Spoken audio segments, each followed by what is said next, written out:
म्हणून आजचा दिवस पाहिला जातो की तो पत्रकार दिन म्हणून. मित्र मी जसं की आपल्याकडे तंत्रज्ञान येणार आहे, अगदी परिवर्तन मीडियामध्ये होत आहे हे आपल्या सर्वांना जाणीव जरी असली तर त्या पत्रकारितेतला माणूस हरवला जाऊ नये हे मला नेहमी वाटत आहे.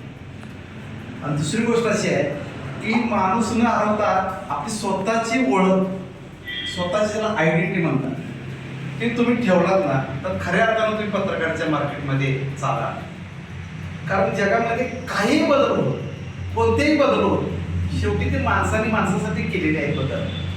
पण माणूसच जगवण्यासाठी ते जर बदल आपण आत्मसात केले नाही, प्रत्येक ठिकाणी मार्केटिंग, व्यवसाय आणि ज्याला काय म्हणतात की पत्रकाराचा वेगळा भाग चाललाय असं म्हणण्यामध्ये काही अर्थ राहणार नाही. तर मी सर्व पत्रकारांना या दिनानिमित्त विनंती करेन की आपण माणूस म्हणून माणसासाठी काम करूया.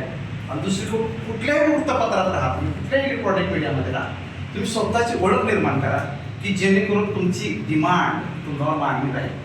आणि त्यामुळं तुमचं स्वतःचं आयुष्य तर घडवालच, तुमचा स्वतःचा संसार तर तुमच्या भूमिकेवर चालवालच, पण इतराचा समाज व्यवस्थेमधला सुद्धा तुमचा वाटा सिंहाचा राहील असं मला नेहमी वाटत आले. आणि अशा पद्धतीने तुम्ही पत्रकारिता करता आलोय. कोण काय म्हणते त्याला महत्व नाही, तुम्ही स्वतः कसे आहात याला फार महत्व आहे. आणि समाज तुमच्याकडे पुढे डोळ्याने पाहत असतो, त्यामुळे तुम्ही कुणाला फारसं मी असा किंवा मी तसं म्हणण्याची काही गरज नाही. त्याचं मूल्यमापन दुसऱ्याला न करू देता आपली आयडेंटिटी, आपली ओळख जर समाजामध्ये चांगली ठेवली तर तुमचा उत्कर्ष नक्की होईल, पत्रकारितेचा उत्कर्ष होईल आणि खऱ्या अर्थाने पत्रकारितेला तुमची ताकद मिळेल. आणि अशी अपेक्षा व्यक्त करतो आणि थांबतो. धन्यवाद. चॅनलला लाईक, शेअर आणि सबस्क्राईब करा आणि हो, बेल आयकॉनवर क्लिक करायलाही विसरू नका.